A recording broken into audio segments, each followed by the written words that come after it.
Q and R code. This is Quinn with my twin Riley, reporting very professionally with our sweat sets and cozy water bottles.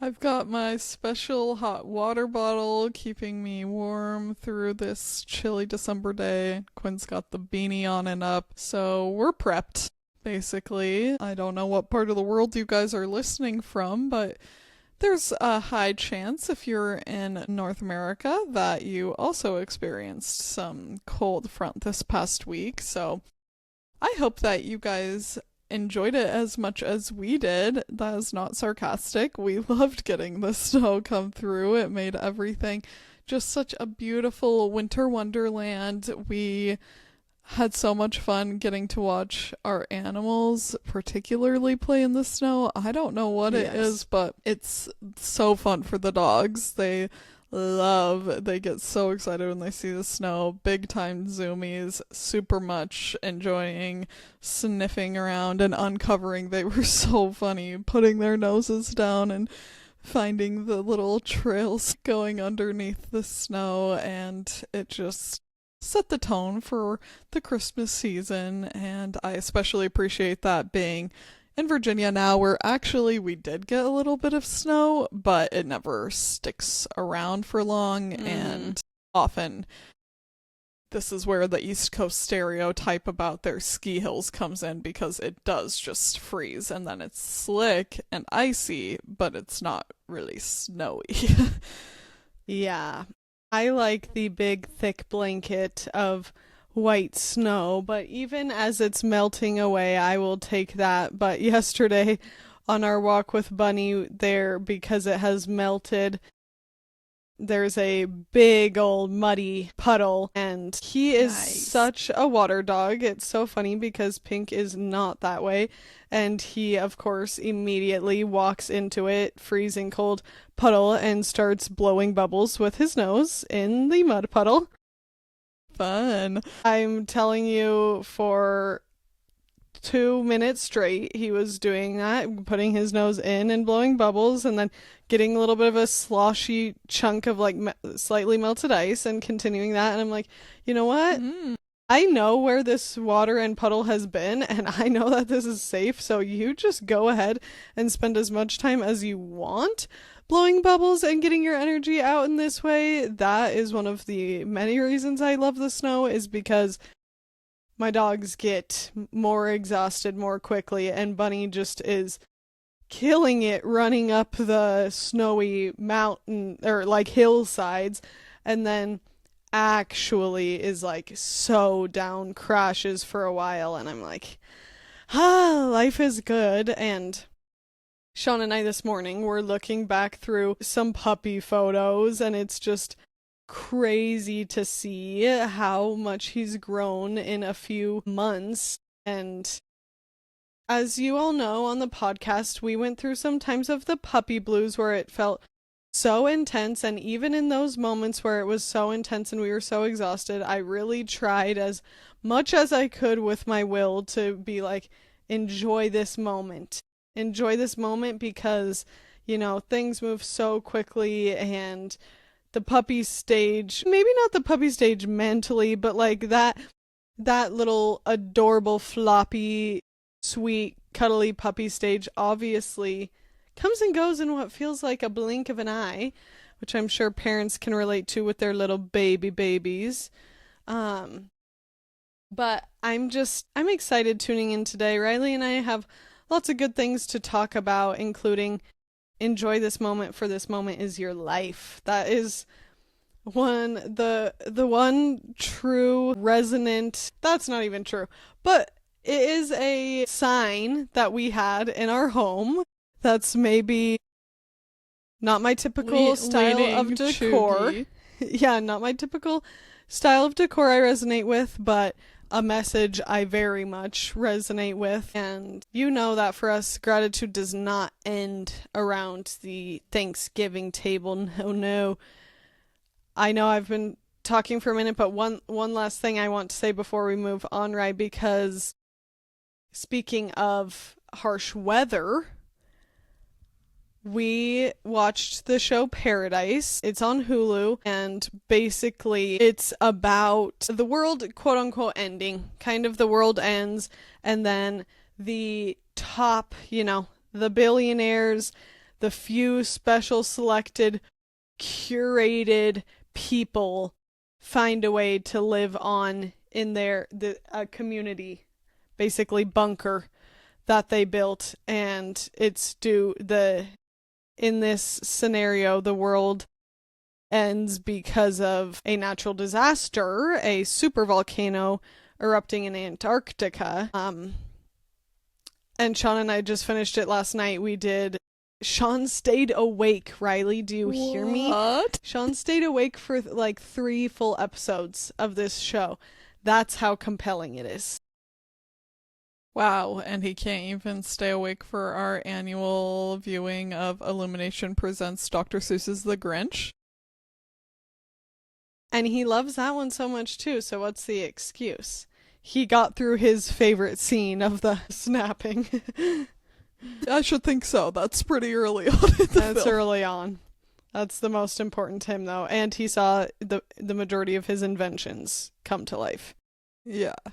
I would like to think that it wouldn't just be billionaires that survive an event like that, because that doesn't seem right at all. But I'm interested in watching the show. It made me think this is like a very different sort of take on this, but if you guys haven't read the book, I, who have never known men, I really recommend it. It's a dystopian novel, but it's really different than other dystopian novels that I've read. They can often have very similar tropes, and this one is very original. I think it was written in the 70s, maybe it was the 80s, by, dang it, I'm forgetting the author's name, but it had a big resurgence last year. I feel like I saw a lot of bookish people on the internet talking about it, and it's a shorter read, so that's a similar, it's like you don't even know what happened. Like, you don't really know if it's the end of the world, are they on another planet? You don't get a lot of context. It's a very philosophical, I would say, driven book. On the note of Books. enjoying this moment, for this moment is your life, I needed to channel that energy this morning. We just got back from our trip and got in late last night, so today my day started like, okay, we have to address these things. And I was just feeling very overwhelmed and stressed out, even though we left the house clean, which I highly recommend.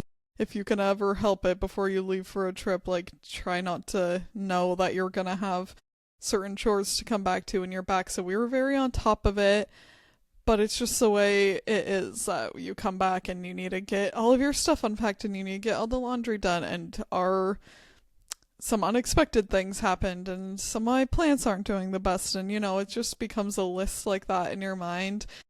And I was like, Gwen, I'm just feeling this way, and she reminded me that that's just very normal after a trip to feel like the post-vacation blues of you're coming back into your normal life and responsibilities and routine, and it's kind of a feeling of like, I don't know the science behind this, so maybe this isn't true, but a dopamine drop-off feeling of, okay, it's back to the grind vibes, but I'm trying to remember that none of the stuff I have to deal with is like that bad, quote unquote. It's nothing that is crazy I can't handle. It's just, I think, the coupled feeling of I'm sad that I'm gonna be missing you guys, and there's a stack of mail and administrative stuff to get to and all of that. So not letting it get me down, because it's really not worth getting you down, but I'm trying to balance in my life of like, where is it okay to be like, yeah, I'm a little stressed about that and I'm just feeling that feeling and moving on, and where, I don't know, of course, in my ideal utopia, stress and anxiety wouldn't be there at all, but I don't think that's realistic, and I also don't think that that's really how humans were wired. Like, anxiety does serve a purpose. I'm not trying to just be like, vanquish all anxiety, never experience that, and trying to have the approach that serves me the best of, okay, I'm feeling anxiety, let's see, can we pinpoint where that's coming from, because maybe that's trying to tell you something, and then I can recognize that and whatever, address it, move on accordingly. Yeah. I definitely try to find that balance with my own mental health because I think there's a degree of acceptance of this, like, I should be able to allow myself to feel what I'm feeling, and then it's kind of like the conversation we had with Brayden over break where he's a baby doctor. He's almost a not baby doctor, which is crazy. But, Brayden being in med school, his point of view on mental health conditions and everything like that is interesting to hear because I, being someone who has been diagnosed with different mental health issues, sometimes I'm like, it's kind of weird to even label that much, like even having that much of a label. But talking about anxiety or talking about depression or anything else in that wheelhouse, it's such an interesting and complicated subject because I definitely think there is a place where people can be just straight up invalidated for like real truth of what they're feeling. And there's then the difference between what they're feeling and then what they're feeling because it's in their head, which is what Brayden was explaining, and why it's a difficult decision to make as a provider of if you diagnose someone with a mental health concern, like if you say, I am diagnosing you with depression, whatever it may be, or if you just kind of don't give that diagnosis but say, here are the things that we can do to try to work on those feelings, because almost there are times that you then diagnose someone with whatever disorder, and then the feeling of, oh, I have this, can even make it worse, and where more of the focus goes of like, I have this, I am this thing.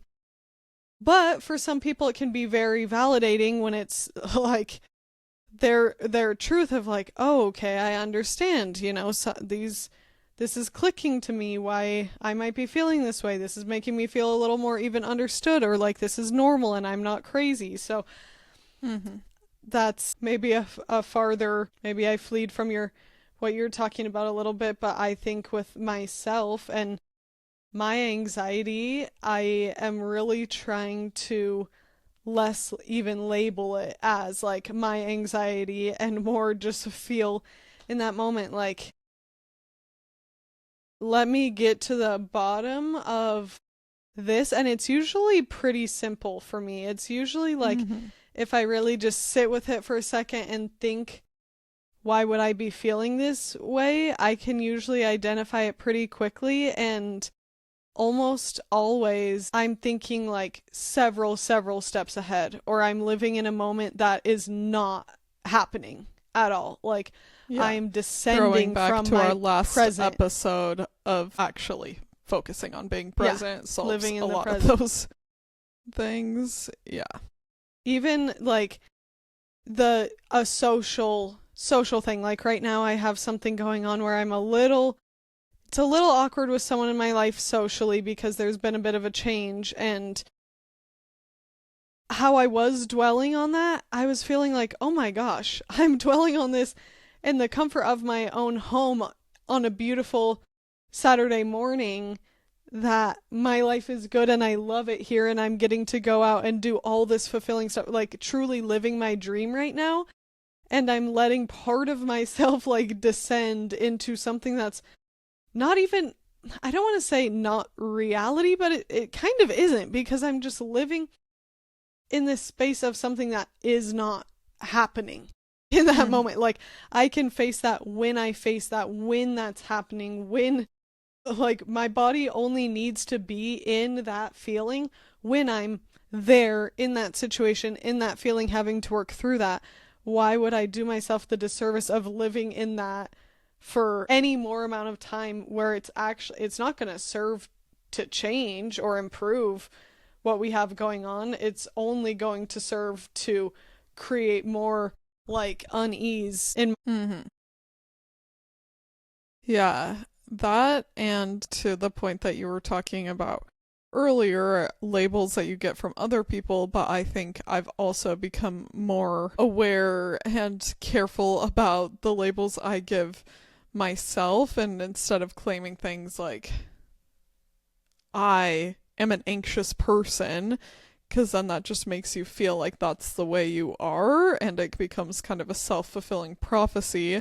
You can think, I think that language and labels are powerful, and even just the switch of being like, yeah, I'm feeling anxious right now, gives it the space that it's a feeling, and that's still valid that you're experiencing it. It doesn't have to be like, I never experienced that, but it means you can move through it, and that's true for so many different things that I think we can all be like, oh, I'm this type of person, and it's like, well, maybe that's the way that you have been or you've acted in accordance with that, but I don't think that it's always the most productive to just decide that's what I'm like, because you don't know. We change all the time. It's not just like, you might not be that way 5 years from now. You might not feel that way next week. You, like, things change, and there are certain personality traits that maybe are more omnipresent for you, but there's always the possibility to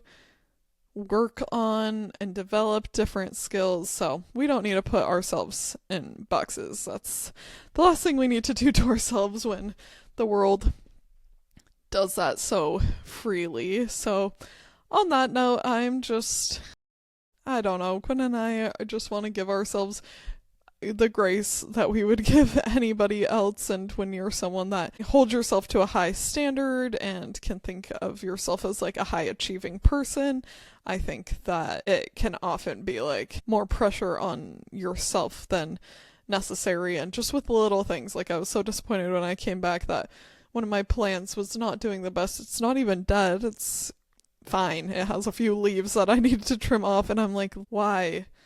Why would I let that be like a negative feeling in my day? It's just so not worthwhile. It's literally fine. And I have so many little moments like that then if they stack up, it's like, the last thing I'm gonna do is make myself miserable. I don't deserve that, and I love my life, and I'm a happy, grateful person. So that behavior is just not in accordance with those things. Yeah, that's what I've been thinking about a lot too. And of course, there's the concept of consider who you surround yourself with. I think in this moment with the, like, internet and social media being such a very, very present part of our daily lives, and just being like, it's so part of our existence right now. There are so many good positive things on the internet and people and messages being put out there, but I think the feeling you get from being online scrolling, even if you are consuming good stuff, let's be real, there's always going to be bad or hard or emotional negative stuff in the algorithm as well. But it can be hard to feel like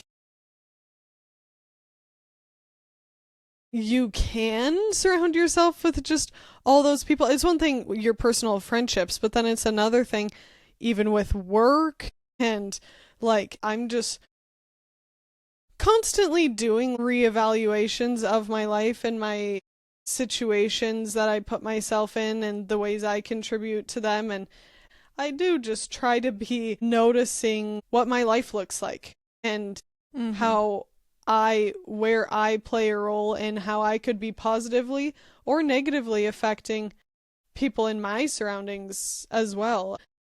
I was talking to you and Brayden about this relationship I'm going through and this big change, and just felt so bogged down in that anxiety in that moment. And then, like, really thinking about it, I was like, it can just feel so frustrating when you let yourself like lose that control to this negative, almost like the devil on your shoulder, where I'm like, well, I just spent that much time, and I know you and Brayden have all the like love and patience and give me space for that. But I'm like, I just spent all that time putting myself in that situation, putting Riley in that situation, putting Brayden in that situation, when at the end of the day, like, now I reflected on it and was like, I just didn't even need to be in that. Like, I was just, the mind is such a powerful tool, and you can let it consume you and overcome you, or you can really harness it and let it be your biggest asset, like worst enemy or best asset, you know? So I think a lot about that with my mental health journey, and how much of the time I have proven to myself that I have the capacity to be the woman upstairs, you know, being the puppet strings for my own life. I really, we have so much positive power in our lives, and that's part of like Riley's and my gratitude practice that we talk about so much, is thinking, like seeing, hearing, smelling, noticing things throughout our day that we just express joy about. And that's something I'm so grateful that was instilled in us from such a early age, because at this point it comes so naturally. But more and more I think about how important, like you said in last week's episode, a gratitude practice is. Seriously, like, I give myself so much joy throughout the day by being like, wow, I love this thing. Like, I let myself so often be consumed by that energy of like, oh my gosh, this is awesome. Even when I come in from outside and I get a fresh cup of water, like, I love to think to myself, oh my gosh, this water, it tastes so good. Like, I feel so good and revitalized from this water, you know? I think we can keep leaning into that. Another kind of cheesy little saying, but that I do resonate with, is accept the things that you can't change, or change the things you can't accept. And if something's giving you anxiety, say on a very small scale example, like I have all this laundry to get done, it's like, okay, well, you can just start doing it and you can change that. And then maybe with a relationship that you're like, I've attempted to have a conversation and I've done what I think I can on my part, and I don't know that I can change it, then it is just working towards that acceptance, which is easier said than done. But acceptance doesn't mean like defeat. That doesn't mean that's the way it is and, you know, it's always going to be this way. You can accept something and still leave room for the possibilities in the future, and just be grounded with where you are. I think that December is a month where it's good to evaluate. Like Quinn said, she's always evaluating, which I do think is important, not just saving it all for the end of the year when you can't even remember what was going on. But I was thinking back to our goal setting that we did in January. Again, you don't have to wait till January to set goals for yourself, and I certainly had to reevaluate and set different goals and throughout the year. And I was thinking, so hilarious, something that I didn't tell you guys because I was like, this is a goal I'm gonna work towards in silence. I move in silence and then I'll let you know how awesome I am. Did not accomplish. I did at the beginning of the year think I'm gonna run 2 miles a week every week. That didn't last. I did do that up until like the spring, which was pretty good.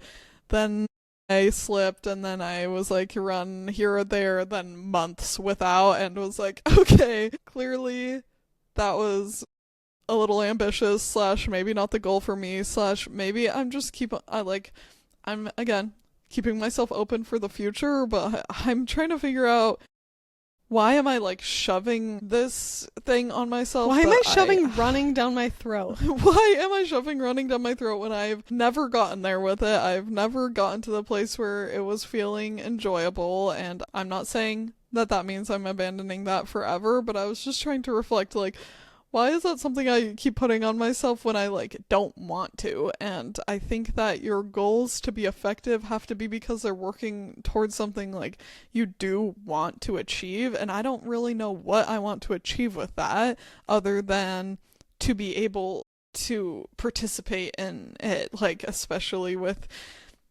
my husband or Quinn, or if like they were doing that, I would want to feel like I could be part of it.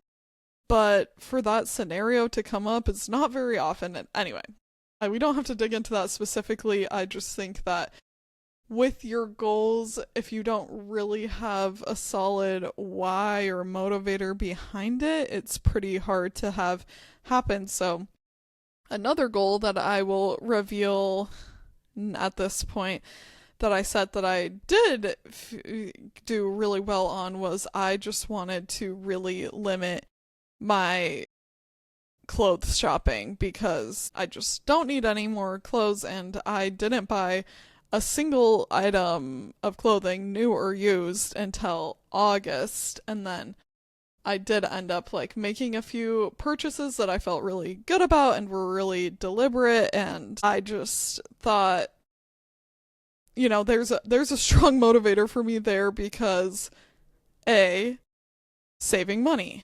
B, sustainability. Like, I don't think we need to be consuming in the amount that we're consuming. C, like learning to get more creative with the styles and things that you already have. There's lots of reasons behind it that made me a lot more dedicated to it. And also with shopping, I don't know what your guys' experience is, but Quinn and I truly do not enjoy online shopping. It only stresses me out. Like, it's nice when you then get something that you need and works for you, but I just loved knowing that it wasn't even an option to me. Like, I didn't ever have a tab of shopping open because I would often shop and not buy. But then I'm like, why am I even doing that? I don't enjoy it. It stresses me out. It just isn't something that I like. It's a totally different experience to me than going in person to like a thrift store with a friend. That style of shopping can be very, like, you know, you have the social element, you're getting out and about, there are fun things to uncover and explore, like, there's things about it that are gratifying that I just simply don't get from online shopping, and that's was a goal that I think was more, instead of just being like, for this year, I don't want it to be, I think it was more a habit breaking and new habit forming of just, you don't need to be seeking anything out. If you notice a hole, oh, I don't have rain boots. That was what I ended up initially buying or breaking my like no buy thing for, was because I was like, I do need rain boots and I haven't had them and it's rainy, and I got into the chicken coop in my Crocs with holes in them and it's just not working for me. And so having that, again, it doesn't matter what your sort of goal is, but I think now's the time to check in. What worked for you? What didn't? Was there a powerful why or motivator behind those things that didn't work? And what would I like to focus some energy on and renew my commitments? Yeah, I think now is a great time for that as well. And also, the end of the year, so many people feel so like rushed and anxious to complete stuff, and I'm not blaming them at all. I completely understand why that can come up, but I do think that we could have a reframe of that because, first of all, we know that the calendar year is a concept that does it matter? Yes, it matters. And to me, like Riley and I talk about, we love new seasons and we love like markers in the year and points in time and everything like that. But I also am like, give the calendar year as much power as you choose to give it. Like, I like taking the positive, powerful sides of it, of being like, oh, I love the feeling of something fresh. I love the feeling of something new. Like, that's a motivating factor for me. But also, it doesn't feel like this, like, I just don't feel this doom surrounding it of like, oh, I didn't get this done again this year or whatever. Like, I think that type of thinking just doesn't positively serve anyone, because hopefully, if you're functioning in a way that you feel like you can like get out of bed and make progress toward the dream life you want, like you've made progress in something.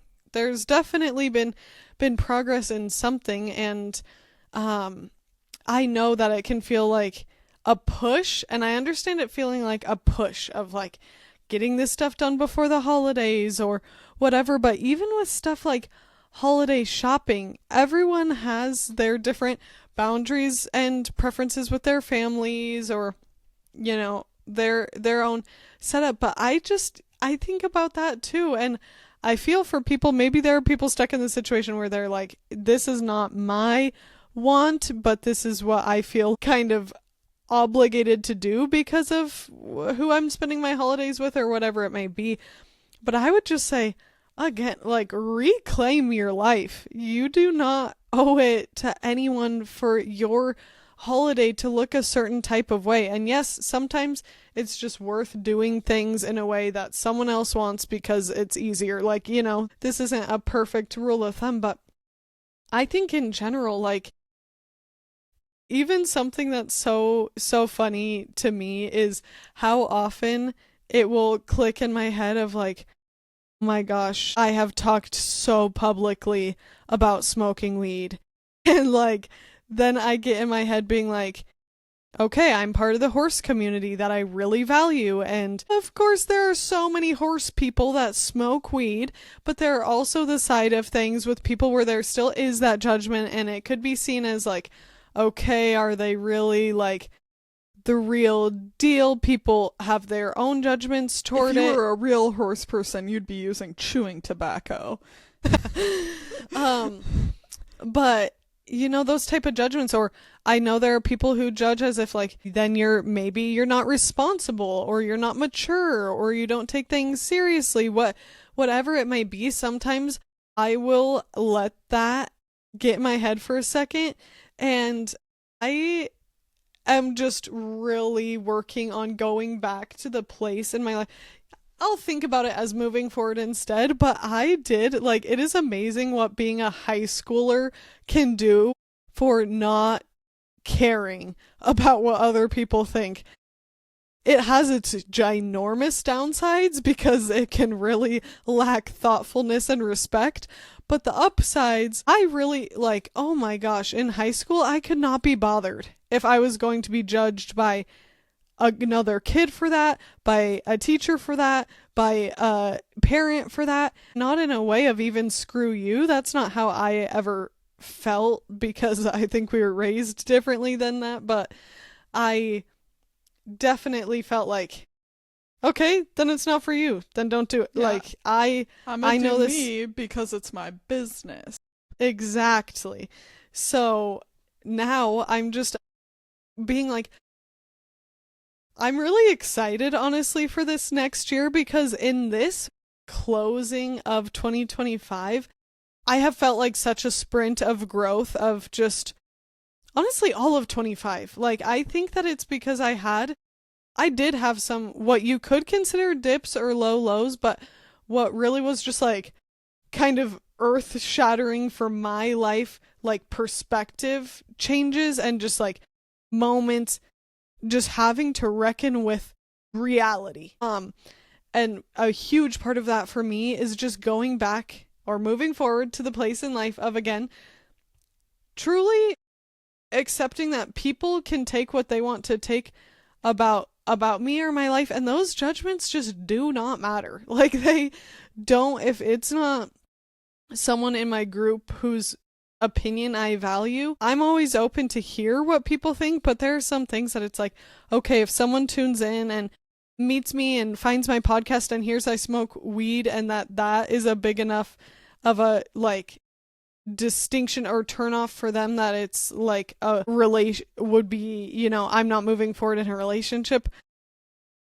That is just the perfect, information I need to know that isn't going to be a relationship that serves me, and that's not energy I need to pour out of my cup and into someone else's. I think what I have been just comforting myself with is just being like, oh, that's normal, like throughout my 20s and going through these different changes and feeling the pressure of being judged or not having a lot of money or all of these things that you go through, I just think, oh, that's normal and it's okay. You don't have to be hard on yourself for being like, oh, I'm letting those feelings get to me. I think that you can just say, oh, that hurts my feelings a little bit to think that I might be getting judged for those things, and that's normal. And then not give it like more weight than it needs, because when you talk to people, a lot of women that I've heard, specifically someone that I just thought of was Mariska Hargitay, Good Hang with Amy Poehler. I think she was turning 60, but maybe she was turning 50.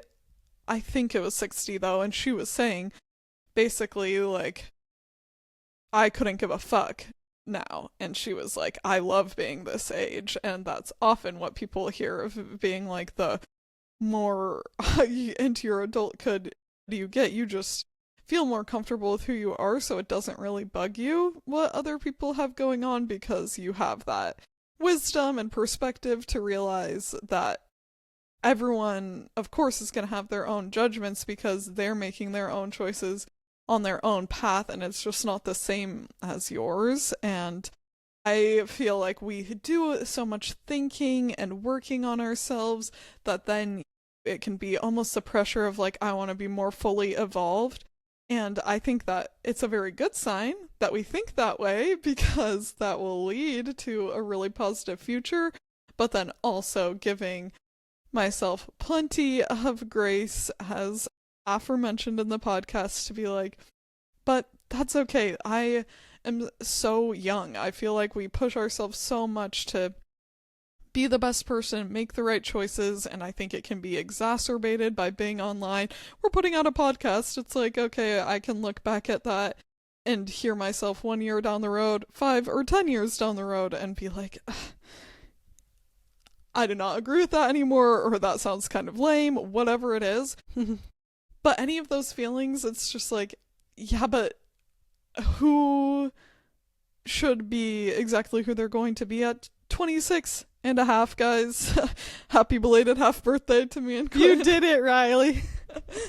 Yeah, Quinn said she dared me for the next time I brought up my age to say I'm 26 and a half. You did it, but you still have to do it in person.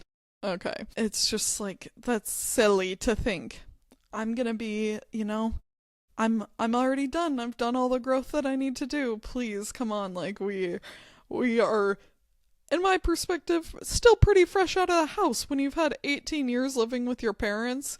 And now Riley's like, I'm fresh out of high school. I am a baby. I'm an infant and a child. No, it's just like, I want to be the best version of myself, and I've been like that since I was a little kid. Like, I held myself to a really high standard as a 6-year-old, and I think that has made us come off. People have said, you're very thoughtful, you're very mature, and that's a great compliment, but that also doesn't mean that we're beyond where we are in life. You can only be as far as you are. We know we're trying to do right by ourselves, by other people and the planet, and mistakes are going to be made along the way. You would just have to be a person of inaction. Like I was saying to Quinn with a dog training mistake that I had recently that was just frustrating because I know better, but I have to make choices constantly. We have to make choices constantly all day, every day. So are you going to beat yourself up for not having an 100% perfect, like, batting average on that? That's just not a realistic way to live. And it's also not a foundation for a good like self-image, and the things that we don't have control over is if other people are going to hear us and judge us. But what we do have control over is not being judgmental with ourselves. If you feel good about your decision to use weed in whatever capacity you want to, then you can feel good about that. Just like how I've never done ketamine therapy, but there are a lot of people that it's very effective for, and they are really enjoying that. Like, and I'm not even saying I have any judgments about that, because I personally don't really, but I could see how someone that's ex-Mormon, that a lot of their relationships are LDS. I'm bringing this up because specifically I know it's like a more popular treatment in Utah, and there's a podcast, Girls Camps, we listen to, that she talks about her experience with that, and I am sure that there are people that feel like that's the wrong way to go about things, and that just means that they shouldn't go about it that way. Well, I understand what some people convey the notion of you almost are wanting to grow back into who you were as a child. And again, that's kind of like what I literally was talking about earlier this episode, that I'm like, I don't really think it is I don't want to return to who I was previously, because I definitely think the best thing I can do for myself is move forward and like continue to accept the evolving person that I am. But it is amazing when you tap back into like who you were just as a child, who you are at your core. Like, I see why that's a thing now that therapists, talk about, like little Quinn. Like, what would you talk to little Quinn in this way? Or how do you picture yourself then? Mean to little Quinn? Yeah. Count your days. Literally eat dirt if you are mean to little Quinn. And that is a lot of how I've been improving my relationship with myself, is thinking like, why on earth? I know that, and I've worked through so much of this on the podcast, so maybe the listeners are like, girl, we know, we hear you working through this on a weekly basis. But I just don't feel like I used to beat myself up in the way that I beat myself up now. It was very different of my critical. Okay, maybe Riley feels differently, but I don't know, maybe I've always in ways been hard on myself, but it wasn't such this feeling of like,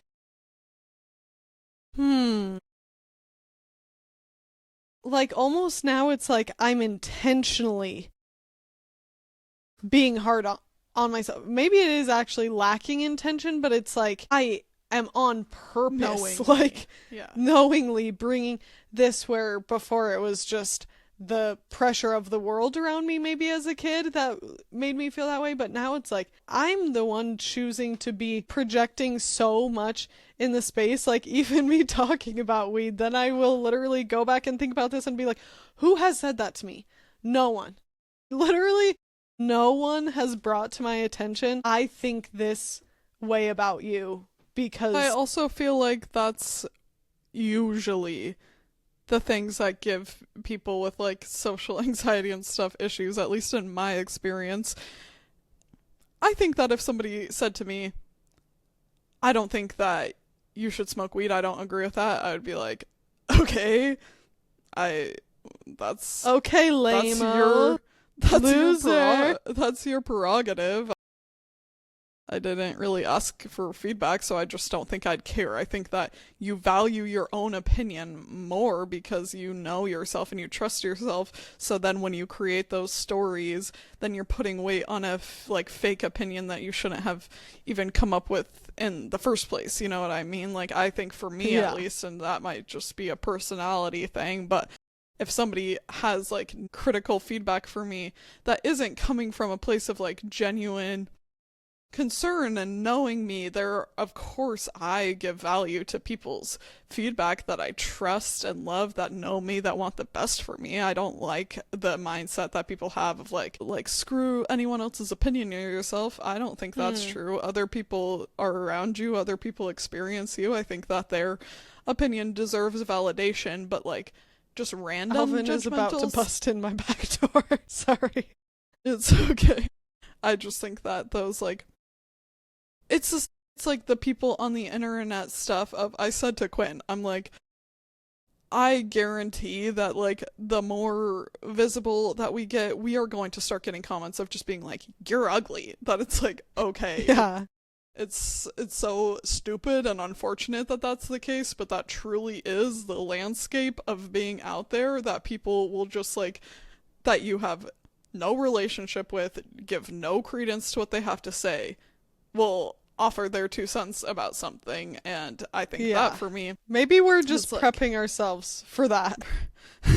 I don't We've know. just been like, I know that you are like, it's not just also to tell yourself the story of, I'm just really hard on myself. It's like, no, there are moments that you give yourself grace and that you are very loving. You take care of yourself every day by starting your day in a certain way, by taking care of your animals, nourishing your body. Like, you do take care of yourself, and there are places to grow, of Yeah. course. And Yeah. that's going to keep being the case, and all we can do is build up resiliency for that, because I don't think I ever want to feel fully arrived, because then what? Like, that's Then an what? end point.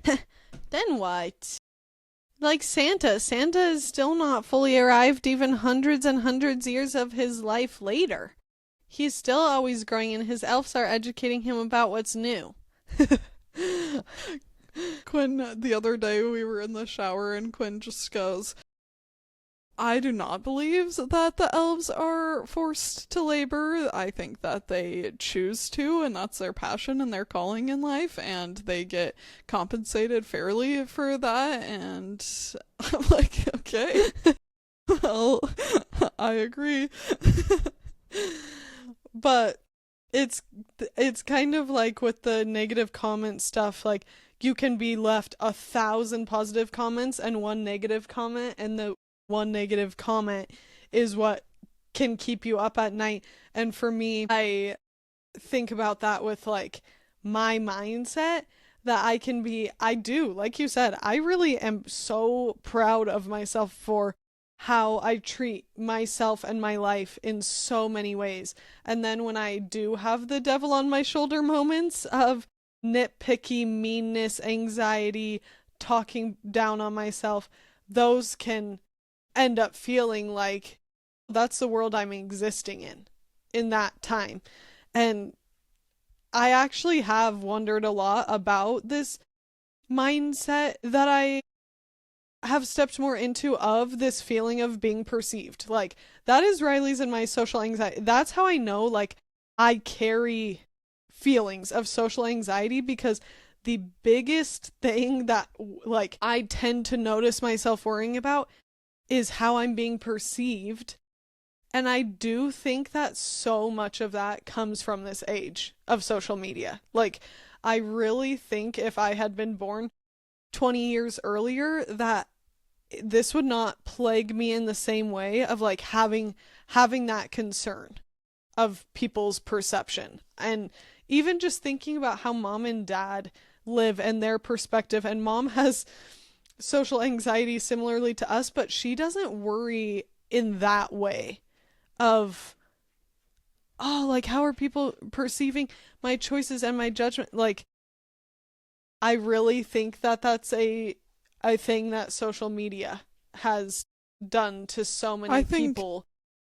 it's probably heightened it, but I don't think that wasn't there before. Like, if No. you read literature and look at stuff, people have always been concerned about that, but I think that it's more just the swath of people that Yes. see what you're up to on the day-to-day, which again is why it's like such a weird balance on social media, because it's like, I enjoy so many aspects and I want to participate, but then there's also so much of it that I don't feel good about, and I doesn't fill my cup, and it is going to be an ongoing exploration for us in the world to figure out what to do about this. I'm really curious about what's going to happen in Australia. There was new legislation that just passed that bans social media for everyone under 16, and I think that's probably for the best. I also think that would be extremely hard to actually implement, and I don't know what you can do other than say, give me your birthday and like confirm, because we all know that it's pretty easy to say, yes, I am over the age of or over. So I don't know if legislation can do it, or if it's just going to be communities like an anxious generation. He really believes that parents and communities have to like make that group decision to limit like smartphone screen time and whatnot, but we'll see. I don't know. It's hard to say if something's caused more harm than good, because we don't know a world where that didn't happen. Well, thankfully how I feel, like I don't feel like I wish this wasn't here. I don't feel that way. I just feel the motivation to be the best I can be with this being reality. And that is something that I know I can harness my power to be like, my feelings on it can come from me, and I'm allowed to do stuff like bricking my phone. That I know some people don't want the gadget. I am so grateful for the gadget of the brick, because I tried for so many years to just have the mind power to not pick up my phone and not get on social media. That would only work for such very, very short stints of time, because inevitably I was going to use social media again for whatever reason, whether it was for posting for my business or because I personally wanted to get on social media. So I think the big thing there for me is using tools that make it so I can have the most positive relationship possible. But even speaking of girls' camp, I listened to a recent episode and she talked about, wasn't his name Marcus Aurelius? Had a quote. Isn't that the guy's name from the whole frickin', what's the name of that movie that they are? Gladiator? Yeah, Gladiator. Marcus Aurelius was a Roman emperor, I believe, but when you said wasn't his name Marcus Aurelius, I'm like, I have no context for what you're about to say, girl. Okay, whatever. Twin telepathy fail. Embarrassing. I will proceed to not know what he said, but the vibe that I took from her bringing it up was, yes, I understand that, like, there has been, he basically was like, do not be spending all your time worrying about what other people are doing. That is a waste of time, unless you are worrying in a way that's adding to their life or adding to your life. Don't waste. It is a fruitless pursuit, basically. That sounds exactly like Marcus. Yeah, words straight from his mouth. So yes, I agree that I don't think at all 20 years ago that this feeling wasn't happening. I think for me personally that the feeling of perception came about a lot because of social media and honestly the pandemic.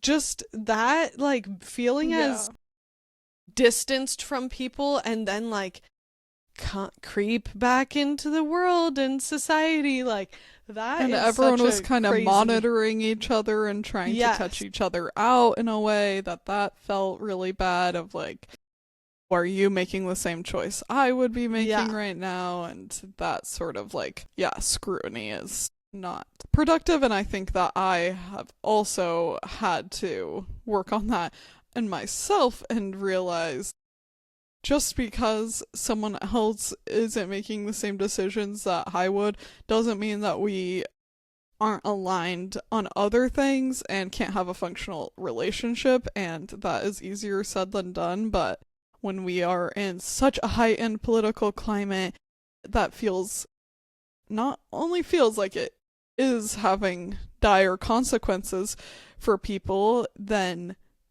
I completely understand having a reactionary response of, if this is where you stand, I want nothing to do with you.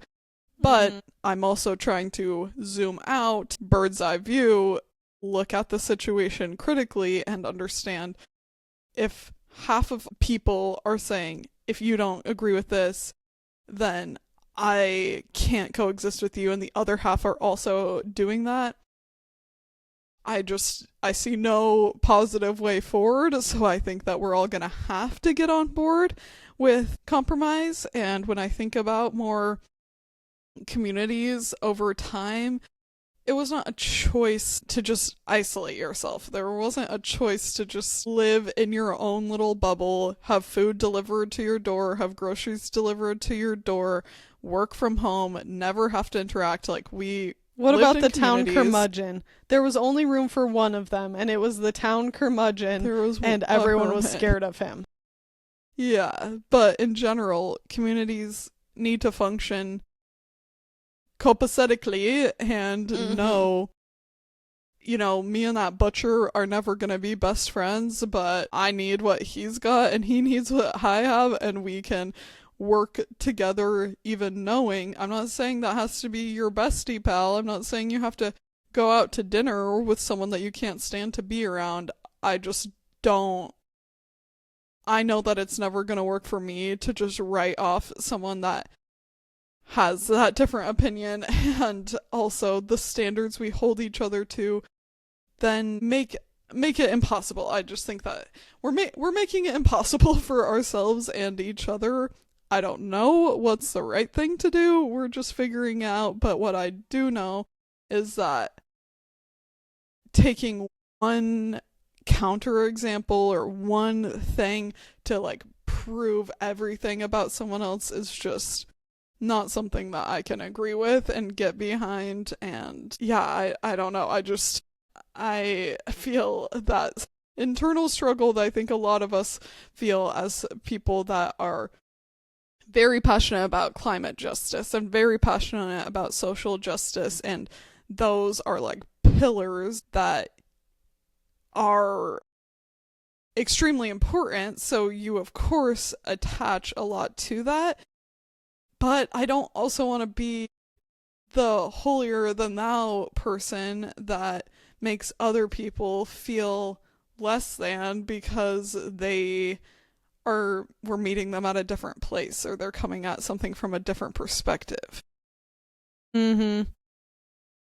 This episode for me has felt like a very nice bullet pointed list of there is a through line, but just like bullet point style jotting notes down of what's going on in my brain. And another bullet point that I couldn't help but share is that, along with my feeling like growing from my childhood into who I am now, things changing, is the lyric from the performance that my two friends and I in the 5th grade talent show did of the song The Call by Regina Spektor, that was in The Lion, the Witch, and the Wardrobe, is just because everything's changing doesn't mean it's never been this way before.